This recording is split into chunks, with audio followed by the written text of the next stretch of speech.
So ఇప్పుడు Congress party నుంచి పోటీ చేస్తున్నారు కాబట్టి కాంగ్రెస్ పార్టీ ఏదైతే 100 రోజుల పాలన మీద దాన్నే రెఫరెండంగా పెట్టుకొని రేపు ఎలక్షన్స్లో పార్లమెంట్ సీట్స్ గెలుచుకోబోతున్నామని ముఖ్యమంత్రి రేవంత్ రెడ్డి గారే చెప్తున్నారు కాబట్టి ఈ 100 డేస్ పాలన ఎలా ఉంది, ప్రజలకు ఏం చెప్పబోతున్నారు, రేపు పార్లమెంటు నియోజకవర్గాలకు సంబంధించి ఎన్ని గెలుచుకోబోతున్నారు? పార్లమెంట్ నాకు తెలిసి మోర్ దాన్ 10 or 12 సీట్లు అయితే ఖచ్చితంగా కాంగ్రెస్ గెలుస్తుంది. ఇంకొకటి ఏంటంటే 100 రోజుల పాలన అని ఏదైతే చెప్తున్నారో ఆల్మోస్ట్ అన్ని 6 గ్యారెంటీల ఇనాగరేషన్ అయిపోయింది. అవి ఇప్పుడు ఏమైందంటే అసెంబ్లీ ఎలక్షన్స్కి పార్లమెంట్ ఎలక్షన్స్కి వెంటనే వచ్చినాయి. సో ఎలక్షన్ కోడ్ అనేది ఒకటి ఉంటుంది. వీళ్ళందరూ కూర్చొని మాట్లాడుకొని సమీక్షలు చేయాల్సిన పరిస్థితిలో ఇప్పుడు మళ్ళీ ఎలక్షన్స్కి తిరగాల్సిన అవసరం ఏర్పడింది. సో ప్రజలకు మేము ఏం చెప్తున్నామంటే ఎలాగో అన్నీ స్టార్ట్ చేసేసాము. మన ఫ్రీ బస్సు స్టార్ట్ అయింది, తర్వాత గ్యాస్ సిలిండర్, ఇవన్నీ అప్లికేషన్స్ పెట్టుకోండి అని అన్నిటికీ చెప్తున్నాము. రైతు బంధు కూడా ఆల్మోస్ట్ 80% 90% అయిపోయింది, ఇచ్చేశారు. సో దశల వారీగా అన్నీ జరుగుతున్నాయి, టైం ఉంది. కాబట్టి ఈ 100 రోజుల పాలనలో అన్ని ఇనాగ్రేషన్స్ అయిపోయినాయి ఈ 6 గ్యారెంటీలకు సంబంధించినవి. సో ఇవన్నీ కూడా కంటిన్యూ అవుతాయి ఈ 5 సంవత్సరాలు. సో కాంగ్రెస్ని చూసి మళ్ళీ మీరు ఓటేయాలి తప్పకుండా. అక్కడ సెంట్రల్లో వస్తే కూడా మనము ఇంకా చాలా పెద్ద ఎత్తున మన తెలంగాణను అభివృద్ధి చేసుకోవచ్చు అని చెప్తాం ప్రజలు. మీరు అన్నట్టు 6 గ్యారెంటీల స్కీమ్స్ అన్నీ కూడా ఇనాగ్రేషన్ అయ్యాయి.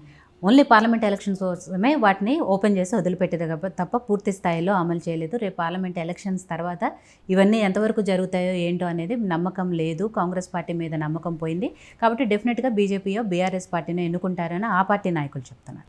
అంటే వాళ్ళు అంతకంటే ఇంకేం చెప్పుకుంటారు చెప్పండి? వాళ్ళ పార్టీ గురించి వాళ్ళు చెప్పుకుంటారు, అంతేగాని ప్రజలైతే ఇంకా కాంగ్రెస్ వైపే ఉన్నారు. ఖచ్చితంగా వాళ్ళే అంటున్నారు, ప్రజలే అంటున్నారు, అయ్యో మీకు 10 ఏళ్ళు ఇచ్చినాం కదా, వీళ్ళకి 100 రోజులే గడిచినాయి, ఇంకా టైం ఉంది, మేము వాళ్ళు తప్పకుండా చేస్తారు అన్న నమ్మకంతో ప్రజలు ఉన్నారు.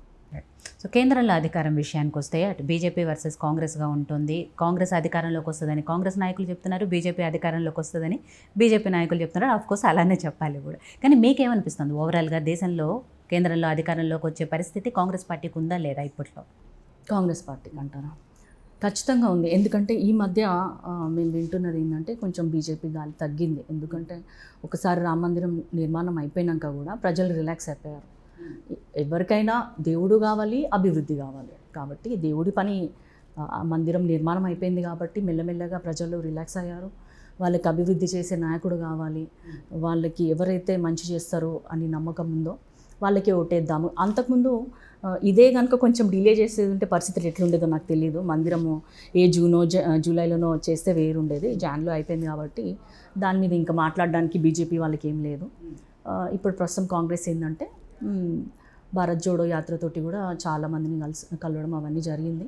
వాళ్ళ హామీలు వాళ్ళు నెరవేర్చడానికి రెడీగా ఉన్నారు కాబట్టి ప్రజలు మళ్ళీ మార్పు అక్కడ కూడా కోరుకుంటారని నేను భావిస్తున్నాను. సో వరంగల్ పార్లమెంటు నియోజకవర్గం ప్రజల తరపున రేపు పార్లమెంట్లో వాయిస్ వినిపించబోతున్నారు కాబట్టి ఏ సమస్యల మీద ఫోకస్ చేయబోతున్నారు? వరంగల్ ప్రజలకి మీరు అసలు ఎటువంటి హామీలు ఇవ్వబోతున్నారు? కేంద్రం నుంచి ఏం తీసుకొస్తానని చెప్తున్నారు? ఫస్ట్ కడియం ఫౌండేషన్ స్థాపించి ఒక డాక్టర్ కాబట్టి 2016 నుంచి నేను బాలికలకి, పేద బాలికల చదువు, ఆరోగ్యము, భద్రత ఈ మూడింటిపైన కాన్సన్ట్రేట్ చేశాను. తర్వాత ఫౌండేషన్ తరఫున మనము మెన్స్ట్రల్ హైజీన్ అని అలా హెల్త్ పరంగా వాళ్ళకి చాలా అవేర్నెస్ క్లాసెస్ ఇవ్వడం జరిగింది. అట్లనే మహిళలకి నేను డాక్టర్గా 6 years చేశాను గవర్నమెంట్లో. కాబట్టి అక్కడ చూసిన గర్భిణీ స్త్రీలు చాలా రక్తహీనతతో ఉన్నారు. ఇవన్నీ ఎందుకు చెప్తున్నా అంటే మనకి రూట్ కాజ్ తెలిసినప్పుడే దాన్ని ట్రీట్మెంట్ చేయాలి అన్న ఉద్దేశం ఉంటుంది.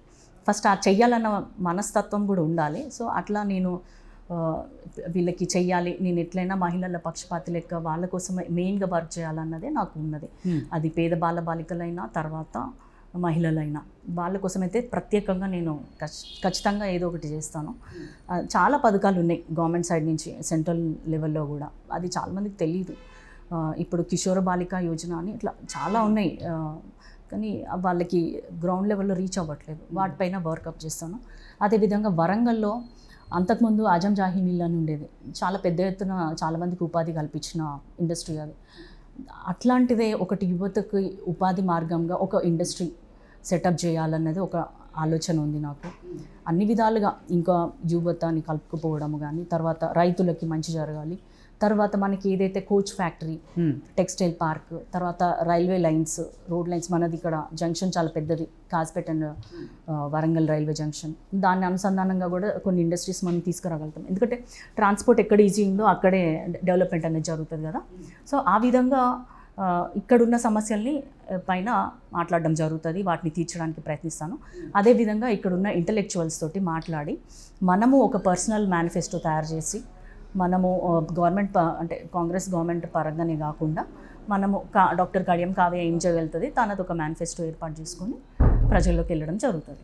మీరు ప్రజల్లోకి వెళ్ళినప్పుడు, ప్రచారానికి వెళ్ళినప్పుడు, ప్రజలతో మమేకమై వాళ్ళతో మాట్లాడుతున్నప్పుడు వాళ్ళు మేజర్గా మీ దగ్గరికి తీసుకొస్తున్న సమస్యలు ఏంటి, మీ దృష్టికి తీసుకొస్తారు? వాళ్ళు చాలా వరకు ఏం మాట్లాడతారంటే వాళ్ళకి గవర్నమెంట్లో ఉన్న పథకాలే వాళ్ళకి మాకు ఇంకా రీచ్ అవ్వలేదో, లేకపోతే మాది మిస్ అయిందనో, ఇట్లాంటివే ఎక్కువ.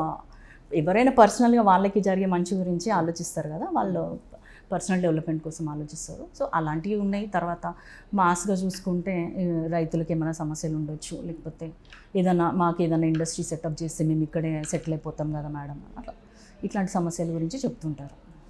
సో కడియం శ్రీహరి గారికి ముగ్గురు అమ్మాయిల్లో కూడా మిమ్మల్ని రాజకీయ వారసురాలుగా ఆయన ప్రకటించారు కాబట్టి, సో రాజకీయాలు ఆయన ఏమైనా సజెషన్స్ ఇస్తుంటారు మీకు, ఎలా మాట్లాడాలి ఏంటి, ప్రజల దగ్గర అంటే వాళ్ళ సమస్యలు మనం ఎలా తెలుసుకోవాలి? ఎందుకంటే ప్రజల్లో మనంత ఈజీగా ఎలాగానే సమస్యలు చెప్పుకోరు, వాళ్ళకి మనం దగ్గర అవ్వాలి, మనల్ని ఓన్ చేసుకోగలిగా, మన కష్టం తీరుస్తారు అని వాళ్ళకి నమ్మకం కలిగినప్పుడే వాళ్ళ సమస్యలు మనతో చెప్పుకోగలగట. అలాంటి విషయాల్లో ఆయన ఏమైనా సలహాలు, సూచనలు ఇలాంటివి ఇస్తూ ఉంటారా మీకు? మా నాన్నగారు ఫస్ట్ లెక్చరర్గా చేశారు, 12 సంవత్సరాలు చేశారు. సో తను ఎంత లెక్చరర్ అయినా కూడా తను నన్ను అబ్జర్వ్ చేస్తుంటాడు, ఈమె ఎలా చేస్తుంది ఏంటి అబ్జర్వ్ చేసి ఎక్కడో చోట సలహాలు, సూచనలు ఇస్తుంటారు ఖచ్చితంగా. బట్ చాలా వరకు he will allow me to, అంటే నన్ను ఎదగడానికి మాత్రమే తను ప్రిఫర్ చేస్తారు. ఆ విధంగా ఇంకా సలహాలు, సూచనలు ఇస్తూనే ఉంటారు. ఇంకా ఒక రాజకీయ పండితుడు కదా తను, ఖచ్చితంగా కావాల్సిందే.